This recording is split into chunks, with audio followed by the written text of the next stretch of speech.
Good afternoon, everyone, or good evening, or wherever you are joining us from. It is a beautiful day here in the Pacific Northwest. My name is Christina Kepi, and I'm the director of the Center for Canadian American Studies at Western Washington University. And I am delighted to welcome you all to today's webinar. But before we begin, we will begin with a land acknowledgement. Western Washington University's main campus is situated on the ancestral homelands of the Coast Salish peoples who have lived in the Salish Sea Basin all throughout the San Juan Islands and the North Cascades watershed from time immemorial.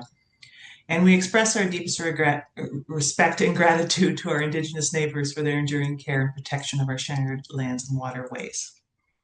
So today marks the third presentation in our annual speaker series. And the theme of this year is People and Cultures of Canada. And we've been bouncing around the different topics. We've had a wonderful presentation on Inuit and self-governance. And we also had a presentation recently on hockey, representation of hockey and Canadian identity. And today we're going to be listening to a wonderful presentation on rap and the representation and diversity of rap in Quebec. And so today's speaker is Dr. Claire Fouchereaux. Dr. Fouchereaux is a postdoctoral fellow and visiting assistant professor of French at Wabash College. She holds a Ph.D. in French and Francophone Studies from Indiana University Bloomington. And she is a wonderful published author. Her articles are on the topics of representation of France by mainstream rappers in Quebec, and on the critical perspective of Paulin S. Vieyra, who is a pioneer of African cinema. And I can say with absolute certainty that Dr. Fouchereaux is going places. If you haven't read her work, please do so. Seek her out because she is a wonderful, wonderful scholar, and we look forward to what's yet to come. And her topic today is titled The Diversity of Rap in Quebec and of its Local Recognition. Before I hand the floor, so to speak, over to Dr. Fouchereaux, just want to say that everyone who is joining us here today is welcome to submit questions via the Q&A feature on the bottom of your screen. And we will do our best to get to questions as after the end of the presentation. So there'll be some time then for them, and hopefully we can get to all of them. I would also like to thank the Foundation for Western and alumni for helping us with today's webinar. And also a great thank you for everyone who continues to support the center through donations and well wishes, and everyone who comes and joins us on these bi-weekly speaker presentations for our annual series every winter. So with that, I'll turn it over to Dr. Claire Fouchereaux, and we'll take it from there. Thank you so much. Thank you so much for that kind introduction. I'm going to go ahead and share my screen with you all.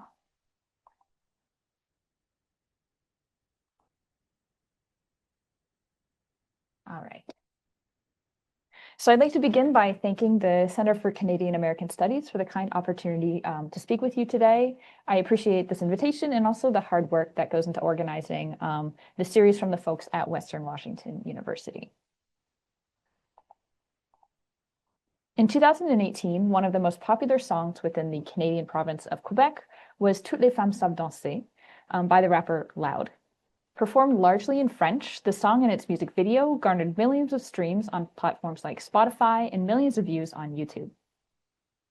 However, it wasn't just a viral hit. The song was also successful in terms of radio play. On the French language radio charts in this largely French-speaking province, Loud hit the #1 spot, and he stayed there for 14 weeks non-consecutively. This was significant in and of itself. Commentators in Quebec's press noted that it was the first #1 radio hit for a Quebec-based rap artist. And this is significant because it was as late as 2018, the first #1 for a rap artist in Quebec. In other words, Loud's success can be seen as an unusual moment when compared with the visibility of local rap in general, particularly since the 2000s. This being said, rap existed in Quebec for decades prior to Loud's run at the #1 spot. Indeed, as we shall see, hip-hop culture dated back in the province to the late 1970s and early 1980s. For a variety of reasons, rap in Quebec had varied visibility and representation within the province's local, generally French-speaking popular culture. This talk will present a survey of different stages of rap within Quebec with regard to its mainstream popularity. It will range from this early period, so the 1970s and 1980s, to the local hip-hop scene's first success within French-speaking popular culture in the 1990s, and it will end its focus around 2020 on rap's second apogee towards the end of the 2010s, as with Loud in 2018, as I mentioned at the beginning. It will outline the diversity of identity orientations, languages of expression, and media formats influential to rap in Quebec over this decades-long existence, with a particular emphasis on the complexity of the period from the mid-2000s to the late 2010s. And I also would like to stress that this talk presents one interpretation of rap's relationship to Quebec, and it can't be entirely comprehensive nor tell all of the multiplicities of stories and potential perspectives on this particularly complex topic. I would like to also recognize that the information contained in this talk is indebted to the discourses of the hip-hop subculture in Quebec, to its practitioners, and to those who have chronicled it in the many years during and prior to my exploration of this topic, originally from the perspective as a fan myself.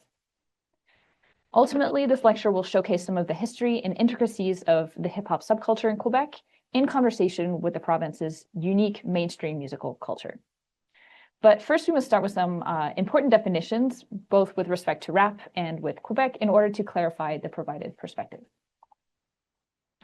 So in this talk, I'm going to use the terms rap and hip hop. And so I want to just put it out there that hip hop is a subcultural movement which emerged in the 1970s in New York City, specifically in the Bronx, among marginalized communities there. Hip hop culture is often discussed as having several components, including the practices of DJing, breakdancing, graffiti, and rapping. And so the genre of rap music, in which one rhythmically rhymes over a breakbeat, was born out of the specific hip hop movement in these communities. Subsequently, rap as a practice spread outside of them. So following Félix Desfossés, a historian of hip hop in Quebec, whose work to which I will refer to later on, I try to maintain a distinction between hip hop and rap. Not all hip hop culture is just rap, and not all songs that are rap come from people involved in hip hop culture and communities. Yet, rap isn't the only focus of this talk that requires sociocultural situation. So my view is also on Quebec, the only officially unilingual French-speaking province within Canada itself. So as the only province in Canada in which the majority language is French, it's developed a common culture within this language that extends to the realm of music. This is significant in particular because of the issues related to language and status within Canada itself. So French only gained legal status as equal to English in Canada in 1969 with the Official Languages Act. French speakers had to fight for the rights in Canada, and even within Quebec itself, where French was the language of the majority. So within Quebec, this is a period known as the Quiet Revolution in the 1960s and 1970s, in which additional social changes also happened, and the movement for Quebec national independence from Canada was gaining steam. In the face of the perceived lack of recognition and representation of French Canadians, music performed in French by Quebec-based artists like Robert Charlebois or Gilles Vigneault were understood as speaking uniquely to audiences within Quebec and resonated deeply there.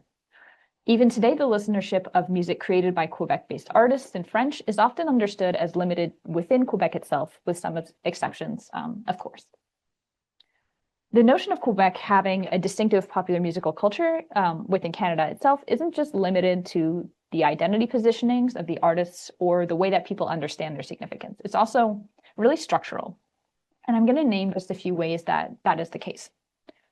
Scholars like Line Grenier, Diane Saint-Pierre, and Danielle Tremblay have all contributed to outlining aspects of Quebec's unique music industry. So for one, in Grenier's work, she's highlighted that since the 1980s, Quebec has been home to significant independent record labels, which are controlled locally. For example, in 2012, around 31% of all album and album equivalents sold in Quebec were from Québécois artists and labels local to Quebec, according to information recorded from the Quebec Institute for Statistics. As a counterpoint, on the other hand, in the same year, the Canadian Independent Music Association notes that only 14.1% of recordings in Canada were sold by Canadian artists on independent labels in Canada, with actually half of this number cited here coming from just Quebec itself. So in this way, there's a stronger sense of a Quebec-based music industry in this province versus a Canadian one in the rest of Canada. Also contributing to this sense of a local industry, there's a number of funding opportunities available for record labels and musical artists to support these local entities, local production, and promotional activities, such as the funding mechanism Musique Action for French language Canadian artists on a federal level, or funding from the Quebec government on the provincial level for artists and labels based in Quebec. And then on the more public side of things, Canada's equivalent to the Grammys, the Junos, only rarely recognize French language artists due to the smaller number of French language voters versus English language ones. And so in response, Quebec music industry professionals created the Felix Awards in 1979 to help Quebec-based artists gain recognition. And these are essentially like their equivalent of the Grammys, so the premier music awards in the province. And the annual nominations and winners of Felix Awards are announced by media outlets with like over 1 million people tuning into the main ceremony in 2010. And that's not too shabby when you consider that the population of Quebec is about 8 million people.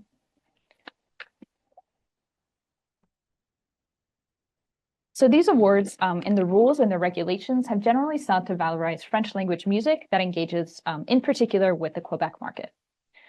So all in all, on top of a community residence offered by hearing performers sing in one of the varieties of French local to Quebec, these kinds of organizations and entities contribute to actualizing a local popular musical culture in Quebec. And of course, this is not to say that people in Quebec only listen to Quebec-made music in French, or that this provincial level industry is the only level that matters. But the structures that I note are important, specifically in terms of the ways in which that Quebec demonstrates a differentiation at the level of popular music from the rest of Canada. And then my particular focus is on how rap music has been incorporated or not in various ways to that mainstream popular culture in terms of music, largely specific to Quebec at various stages of its existence. And that is how I will proceed in the rest of my talk. So we can start with a basic question. So how did rap come to Quebec? One way to answer this question is to say the same way that it came to many American households and communities, through what is often considered to be a landmark moment in rap's history, the song Rapper's Delight by Sugar Hill Gang. This is the song that gave hip-hop culture its name in 1979 from the opening words of the song. Like I mentioned, it wasn't just French language Quebec-made music that was popular in Quebec, and the success of Rapper's Delight is demonstrative of this fact. According to data from reconstituted charts internal to Quebec, the song was actually more successful in terms of chart placement in Quebec than in the United States. It was a #1 hit there. However, from my preliminary research on the reception of Rapper's Delight in Quebec, it seemed like it was more understood as a disco song, so not far from the song that's actually being rapped over in the recording, which was itself a disco song. Similar preliminary evidence from the mainstream press in Quebec suggests that it was actually a few years later that a consciousness of a different genre of rap itself began to spread, with the more minor success of acts like Grandmaster Flash. In the Québécois press, like in newspapers like La Presse from Montreal, columnists who discussed rap at this time were presenting or explaining it to the readership as an external practice. For example, in his article on rap from 1983, one columnist wrote, "Rap, in all practical senses, is a way of being. Dance, music, painting, graffiti, urban poetry, all join in a whole to promote the identity of Black New Yorkers akin to no others." So just as I myself explained in the introduction to this talk, rap is situated here within the marginalized communities of New York City, and from the perspective of this columnist, as a relatively unknown phenomenon for mainstream readers in Quebec. Essentially concurrently with this kind of explanation of rap in French, hip-hop culture was already growing within Quebec. So research and interviews conducted by Félix Desfossés on these early years of hip-hop local to Quebec, which he published in the book Les Racines du Hip-Hop au Québec. Highly recommend, great read. It's been really significant to retracing the memory of this period. As his interviewees recall, in the early 1980s, Montreal was home to its own hip-hop parties and other activities in largely Black English-speaking communities. In his search for the first actual hip-hop record from Quebec, Desfossés writes, "It can be established that there were hip-hop recordings in Quebec starting in 1983. These were demos and live recordings from the studio of the English-language AM Montreal station, CKGM, by radio host Mike Williams. I'm talking about Blondie B and the classic crew of Wavy Wanda and Baby Blue, as well as DJ Ray and his quality crew.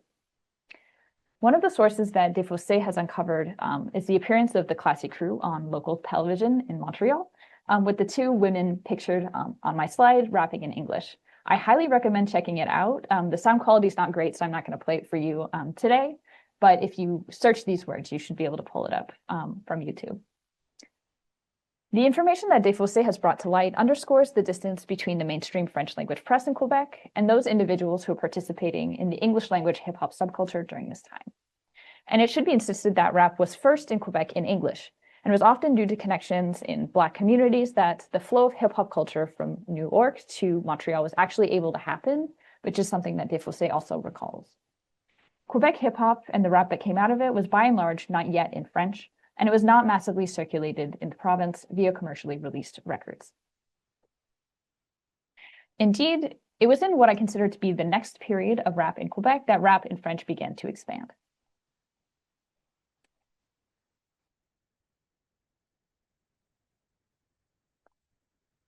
So certainly there were some one-off rap novelty songs in French from otherwise non-hip-hop linked artists.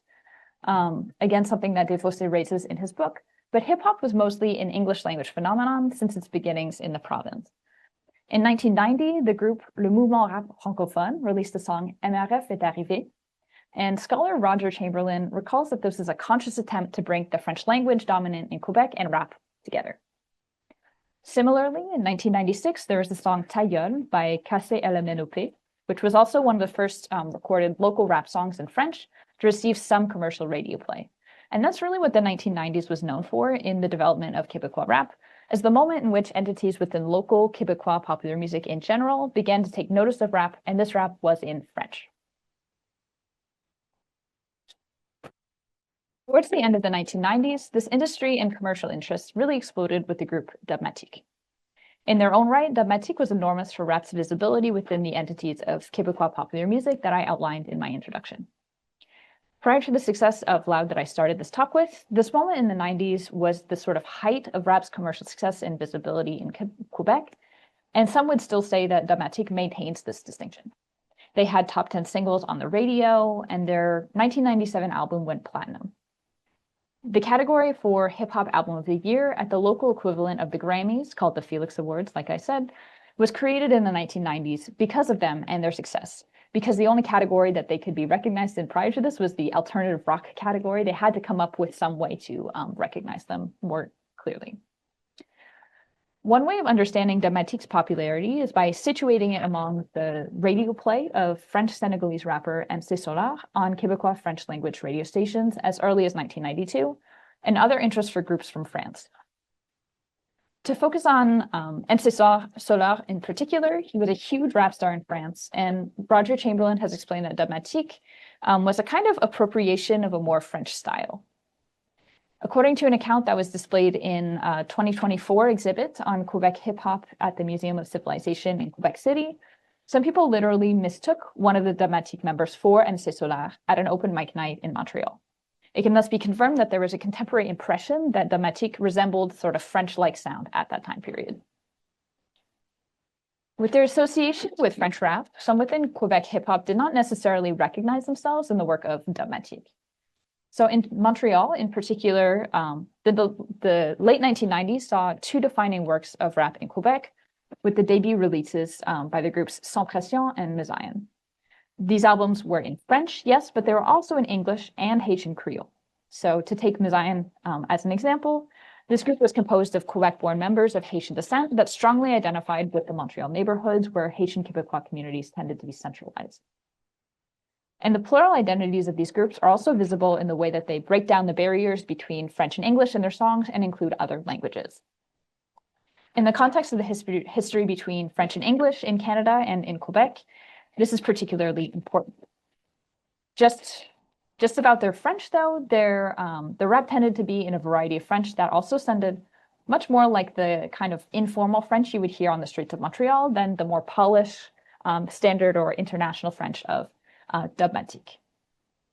The work of these kinds of fluidly multilingual groups like Mesayan has been the object of sociolinguistic research by Mila Sarkar and her research team at McGill University. So I will show this. Okay. So here's an example of the multilingual character and identity of Mazayan that Sarkar references. So we're going to listen to a clip from the song Lounge With Us by Mazayan, and she's transcribed and translated the lyrics here. And you can see that she's annotated the different languages that are present. So French, English, Creole, and then also more detailed the varieties of French, the varieties of English within those. So we will go ahead and listen to that.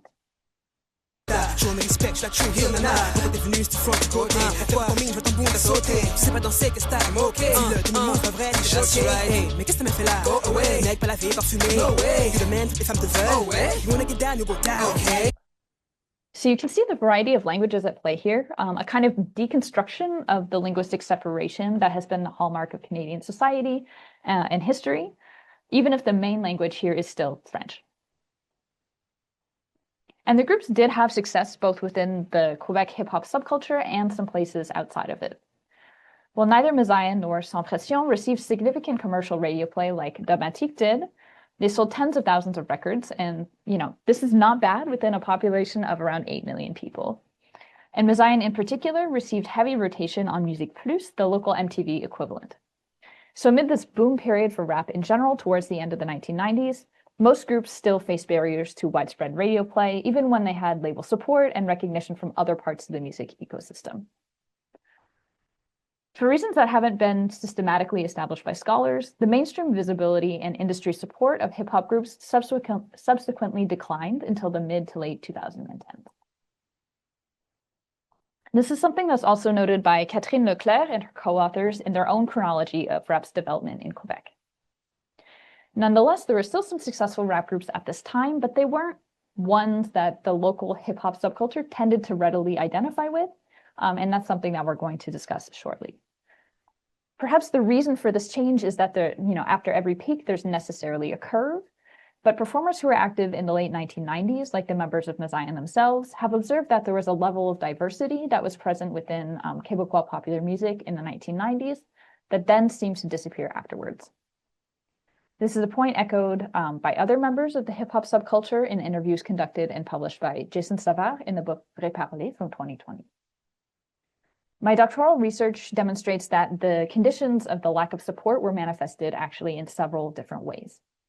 For example, few rap artists were actually signed to local labels that made up the Québécois popular musical mainstream, and partially related to this, it was difficult for them to receive grants to support their work or other opportunities with a lack of professional support. In the 1990s, there was Musique Plus, who helped to play rap songs and rap music, but this was less and less relevant over the course of the 2000s. And according to reconstituted chart data, commercial radio stations were still not generally playing rap music, with a few exceptions. In the case of the Felix Awards as well, these tended to be given to rap artists that were not seen as legitimate practitioners by those involved in hip-hop in Quebec, like the groups Loco Locas and Radio Radio. So as my research argues, part of the multifaceted issues of hip-hop's relationship to Québécois popular music in this period are related to differing levels of institutional knowledge about the entities within it, but also the conservatism, and I say not like politically conservative with a capital C, but with a little c conservatism, of parts of popular music, such as commercial radio broadcasters. It was almost like a kind of vicious cycle where different factors had cascading impacts, including the sort of keystone that I would say of record company support, which would have facilitated access to several other entities down the line. But like I said, it's not as if there was no rap in Quebec during this period. It's more like the little rap that was included in local popular music was not seen as legitimate by those involved in the hip-hop subculture, like the groups Loco Locas and Radio Radio. So what set them apart? Loco Locas was for one supported by a significant independent label in Quebec, so Audiogramme is the name of that label, and Radio Radio had a relationship with emerging mainstream label Bon Sound. So this professional structure assisted in their visibility and success, for example, through access to funding. But in terms of the way that their music was actually received during the period of the mid-2000s to the early 2010s, these groups were understood as precisely unlike other rap artists, not only by mainstream music critics, but also those within hip-hop themselves in Quebec. So I can give some examples, in particular relative to Loco Locas. They were known mostly for their political positions and nationalist discourse, supporting Quebec's independence from Canada. They fervently defend the French language in opposition to English. This is the position that the group actually advances, for example, on the song Occupation Double on their 2012 album. And we're going to listen to a short clip, including the transcribed and translated sections here. So basically, French is situated as under attack by English and at risk of disappearing, particularly in the Montreal area, which is known for its bilingual character, and that's what we'll see in this clip. Montréal est en guerre, chaque rue est un tranchée. Refuser d'affaires, c'est ça le vrai danger. Finir étranglé, de plus en plus étranger. Exilé de l'intérieur et du réel retranché. En banlieue réunie, enfin compris. Son voisin, son ami, à l'abri derrière le coupe-feu. Loin du conflit, pas des motos pis des gangs de rue. Du combat essentiel à notre survie. So in short, the group embraces a dualistic vision of Quebec in which there's an inherent opposition between French and English speakers, very much unlike the kind of multilingual mixing found in Mazayan's music and other parts of hip-hop in Quebec. And Locolocats were positioned as uniquely literary in their use of language as well. The group described themselves as rap poète, so like rap and poets mixed together, rap poète. And this label was also adopted by critics, which situates them as differentiated from rap in general, so more like poetry. And as for the group Radio, they're actually Acadian, so not from Quebec, but from the French-speaking communities in the maritime provinces of Canada.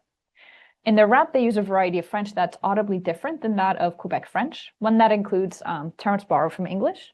And contemporary mainstream music critics reference the group's lyrics as incomprehensible. In short, the French of Radio could not be mistaken for the same one present in most parts of Quebec. Perhaps unsurprisingly, they were understood as exotic, as different, as not like quote-unquote other rap groups in Quebec. And this is through their specifically rurally connoted ethnic identities as Acadians, and also the hipster-like style that they embraced. They had whimsical songs like Deck Shoe about wearing boat shoes and Jacuzzi about owning a particularly large hot tub. You can see in the screen capture here, the group members enjoying the aforementioned Jacuzzi. They seems quirky and fun. And then both within Québécois hip-hop and mainstream music, the critical consensus was that Radio were different, both in their style and their expression of Acadian identity in their work. So both of these rap groups, Locolocats and Radio, that were more popular in the sort of downturn period for rap, were conspicuously distanced from the hip-hop subculture in Quebec.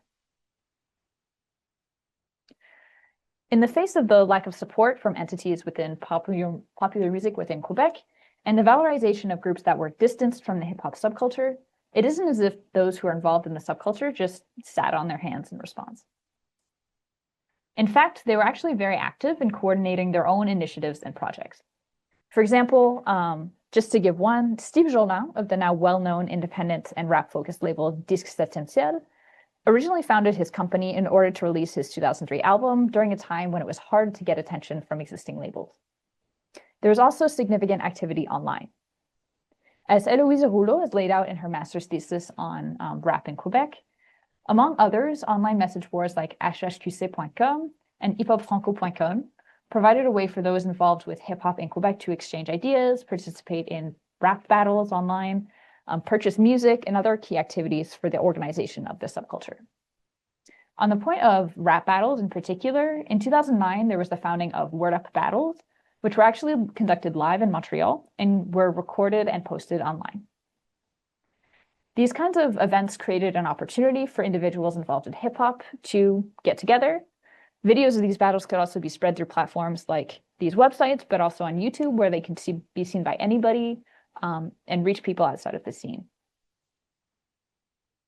The significance of the online within hip-hop in Quebec in this period was all the greater in that it sort of anticipated the turn towards the digital environment for music. These online activities and moves to organize hip-hop in Quebec in the face of difficulties accessing mainstream popular music were significant in laying the groundwork and structures for a second golden era, the scholars have termed it, starting in the 2010s.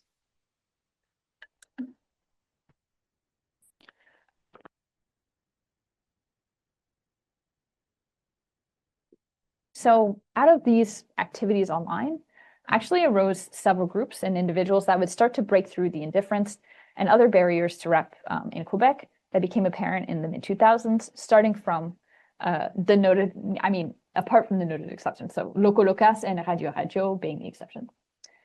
So during the early 2010s, there were a number of groups that were at the forefront of a sort of regrowing popularity of rap in Quebec, and they all had those strong ties to the online environment that I noted above. So for example, sort of big three of the early 2010s for rap in Quebec were the groups Loud Larry Ajas, Dead Obies, and À la Claire Ensemble. These three groups have certain elements in common, but also some important differences, and I don't intend to erase those differences by talking about them together, but they do have some elements in common. For example, all three have been associated in the press with the use of franglais, so mixing varieties of Quebec French and English in their music. As we've seen, the mixing of languages was nothing new to rap in Quebec, but these groups tended to present a more extreme version of this in their use of English, and also tended to not include a third language aside from French and English. We're going to take a short listen to a clip from one of Loud Larry Ajas' singles. It's entitled XOXO, to demonstrate this different balance. So there's no translation here. I just want you to listen to the switching of languages. And I've annotated this in red for you to see. Baby, it's all real enough. Focus pas monter, gotta fill my cup. C'est quand elle mode de vie, we chase money, screaming up the name. So these groups, particularly Dead Obies and Loud Larry Ajas, could be understood as a return to a more hybrid linguistic identity in their rap than what, for example, Loco Locas presented in theirs. And these groups were not seen as exotic like Radio Radio was. And Radio Radio, like I said, was understood as part of, as a kind of rap in a variety of French that was from a context in which rap was already a minority language, from outside of Quebec and other provinces. But these other groups who are doing franglais were understood as more homegrown phenomena. So the franglais of these rappers, particularly of Dead Obies, was really controversial in the press because of the history that I talked about of French's second place status compared to English. And people were really afraid that French was losing ground compared to English. So in the summer of 2014, there was an entire public debate about Dead Obies' use of language, and one of the group members himself got involved in the fray.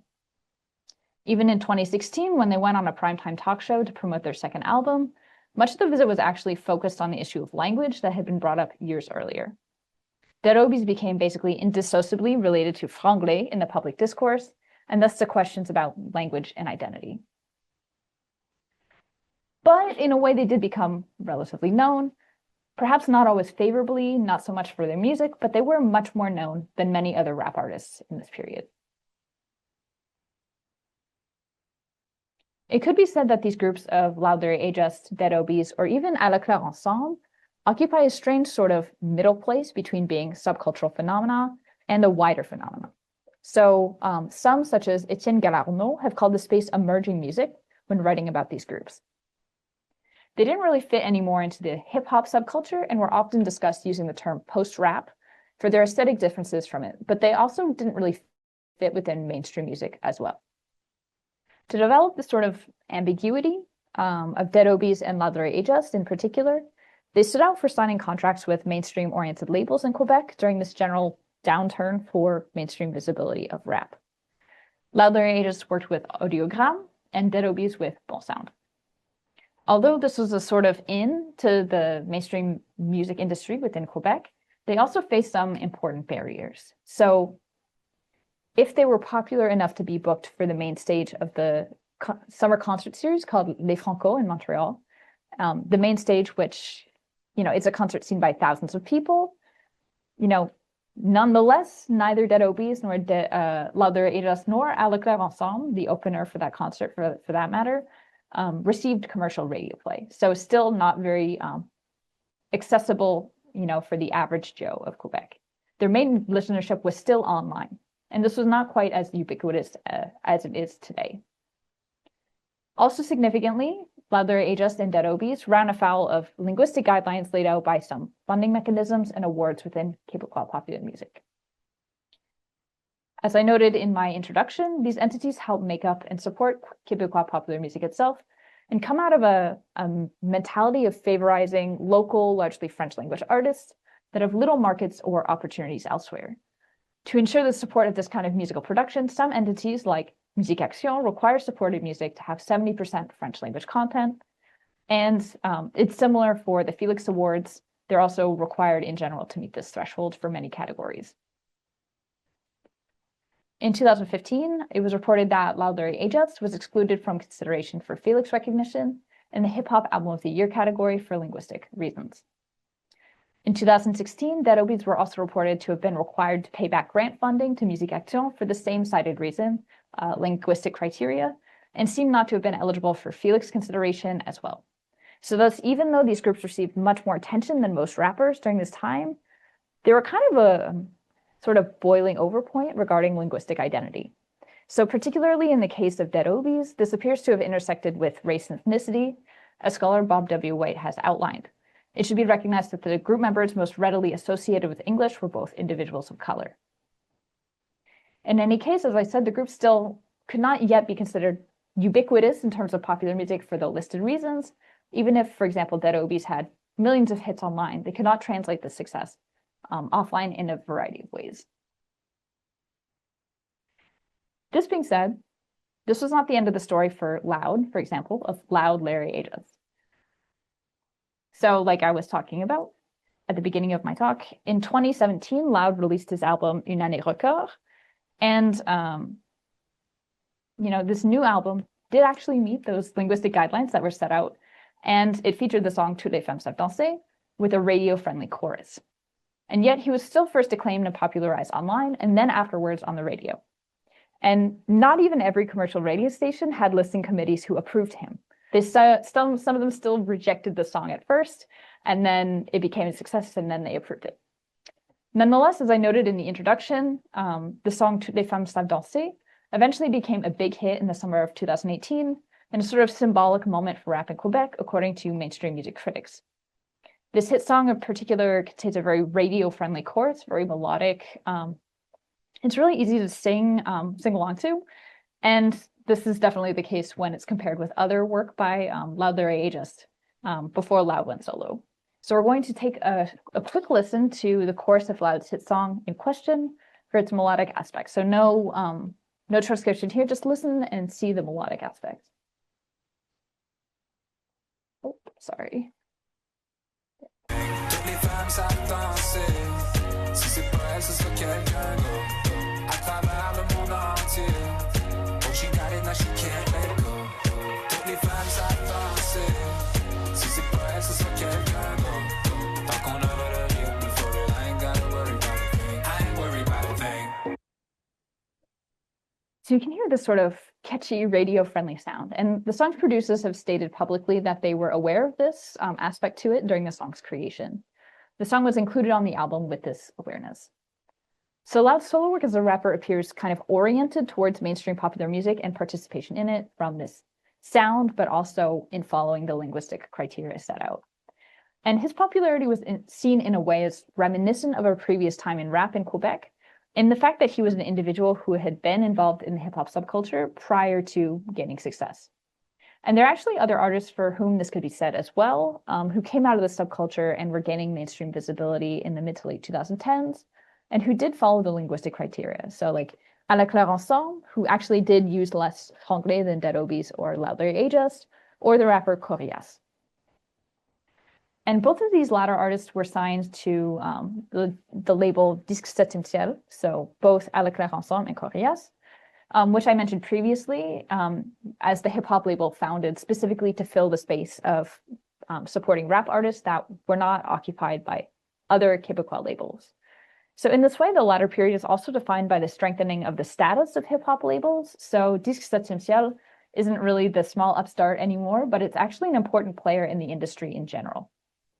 But as Philippe Némé-Nombré has noted, it is a particular kind of rap that's gotten successful during the end of the 2010s, as with Loud. It's not one that necessarily captures the ethos of rap as a means of expression for marginalized communities, particularly communities of color. Loud himself is a white man of French-Canadian heritage in a province whose dominant internal ethnic linguistic demographics reflect this identity. This period can generally be seen as another high point for rap in Quebec, particularly for rap having come out of the hip-hop subculture. But at the same time, aspects of diversity that were present in previous periods of rap in Quebec, such as in terms of racial identity or multilingual identity during the 1990s, didn't necessarily clearly return to mainstream visibility too. My period of specialization in the study of rap in Quebec ends at about 2020. There are a few traits that emerged to me following Loud's success. On the one hand, there appears to be a stronger opening for rap in mainstream Quebecois society than in previous years, and on the other, a strong interest in less mainstream rap among some within the hip-hop subculture. So for example, a key artist of the late 2010s and of the early 2020s is Fouki, and he signed to Disque Septième Ciel, and he blurs the distinction between pop and rap fairly consistently.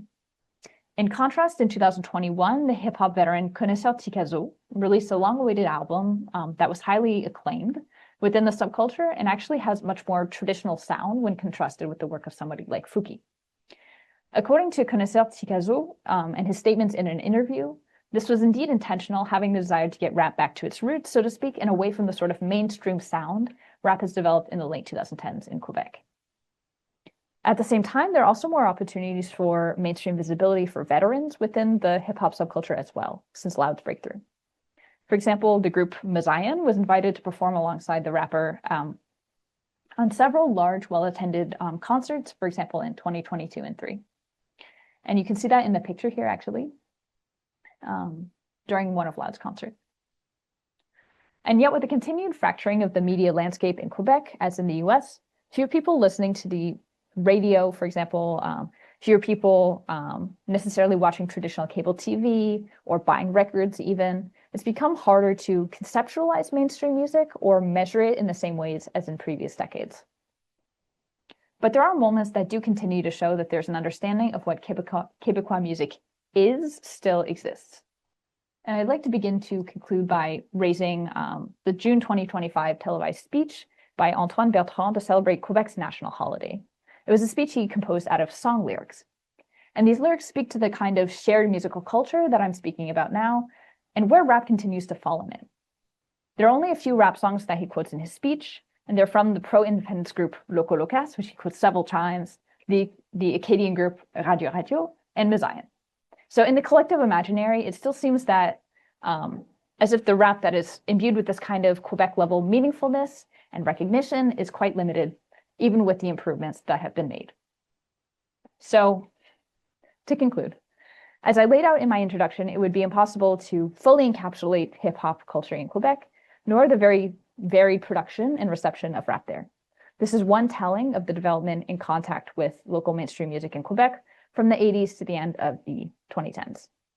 It also captures some of its diversities and difficulties in recognition by mainstream entities, as well as the media through which hip-hop culture has managed to spread in Quebec.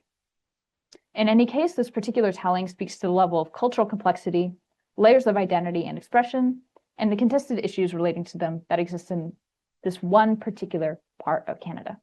Thank you.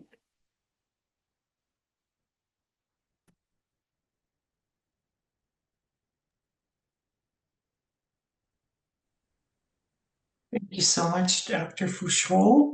I've got a very sleepy kitty in my lap here right now, so try not to wake him up. I was fascinated the entire time, and I'm sure our audience was as well. And I'm going to be a little selfish and actually throw out some questions that I have because of my interest in Acadian culture.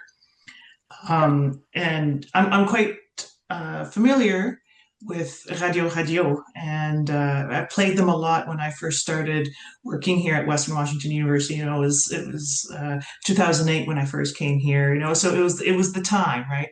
And they even performed at the openings, I believe, the opening ceremonies or during the Olympics in Vancouver in 2010. Which is kind of interesting that, you know, they weren't as well received within Quebec around the time, and yet they did have this place at the Olympics. I'm wondering if you could expand a little bit on this notion of what was it, exotic, that they were seen as exotic, and how that you know, them versus some other groups that were seen as exotic, and really how that plays within the Quebec Acadian sort of duality and fight for what it means to be Francophone in Canada? Yeah, great question. So I use the word exotic because in basically every single review that I read about Radio, they point out that they're Acadian, basically without fail, every single time. So it wasn't like they're a rap group. No, they're an Acadian rap group. That's the thing that they foreground. And like I said, this is something that's very much bound up with their use of language. So this is something that also came up in those reviews. So I'm talking about things like album critiques, things like that. The reception I get to see in my research, contemporary reception of what people thought of them, what people were saying about them, and how discourse was constructed around these groups. And a lot of times what people were saying were like, it sounds good, and I guess it's in French, but I don't know what it is that they're saying. One of them in particular, I remember, says, well, you better hold on to the lyrics book pretty tightly because you're otherwise not going to understand what they're saying. And so it was very much like you were listening to them, not necessarily because you wanted a specific linguistic meaning out of it. You were having a good time and it's something fun. You know, it's a very fun group. And so when I use the term exotic, it's basically to say, well, they're not one of us. You know, they're not Québécois in the same way that we are. Versus a group like Loco Locas, they're never like, well, look how different they are, you know, like, so that's what I mean when I use the term exotic. I mean, obviously there's been a long history of Quebec Acadian contact, but it's always like, oh, you guys are doing that thing. We have our own thing, even though we kind of were interested by what you're doing. So. Yeah, interesting. Because when you actually dig into the language that they use in the Acadian language, it's quite archaic and it's older. Like the grammatical and syntactic forms are older than Quebecois French actually, and you know, so it is quite fascinating. And Radio will always come up and say yes, right up front that they're Acadian, you know, themselves as well. And a question has come in as well, wondering if you speak of, you've been talking about the diversity of rap in Quebec and bringing in groups such as Radio from the Maritimes. Have you encountered anything on the flip side on how groups like Loco Locas are perceived in other French-speaking regions, such as the Maritimes? And how that sounds like an excellent place for me to take my research now.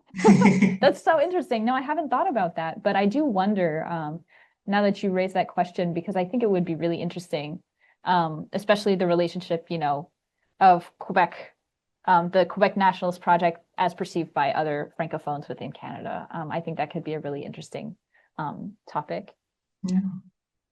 Yeah, I'm excited to know more. Yeah. Question that came in over the Q&A. I'm just going to read them as they are, as they're coming in. I understand that this individual is out of your time frame, but any thoughts on Webster, his Quebec History X, and his reception? Yes, I haven't done a lot of reception study of Webster in particular, but it's definitely somebody who's extremely important for the understanding of hip hop in Quebec, particularly at the level of mainstream society. So if I'm not mistaken, I think he was invited on Tout le monde en parle in the 2010s to talk about race in Quebec. And so that's somebody who's definitely an important figure in terms of sort of mediating the experiences of people of color to mainstream Quebecois society. And, you know, in his role as this historian, I think that that's an extremely important aspect to understanding his work. I also am super interested by Webster because of his involvement with the group Les Moelleux Stars, and I think that studying them is definitely something else that I would like to do. I haven't done that much in detail about that particular group, but they gained prominence in the early 2000s. And so that's another one of the sort of like standards. So of course I couldn't name every single sort of standard of Quebec hip hop, but he was part of this group that was very much a significant force within the subculture. And so just in terms of his career trajectory, I think that that's a very interesting case, going from being like a very well-regarded Quebec hip-hop group within the subculture to somebody who speaks on issues of people of color in Quebec to a wider society. And so it's definitely somebody with a really interesting career that I'd like to know more about. But I just haven't gotten there yet. But yeah, thank you so much. Yeah. Another one that has come in. Thank you for this amazing presentation, Dr. Fouchereaux. Since Canada has French and English as official languages, why do you think there was such strong reaction against the use of franglais in Quebec rap music, since strong reactions against code switching have to do with language purism? Do you think the issue was with the use of English and not so much with the mixing of Quebec French with other language? That's a great question. You know, especially when you consider, you know, the group Mazayan could mix languages without it becoming such a hot button issue. It definitely leads one to the impression that it's an issue maybe with a much stronger emphasis placed on English in particular.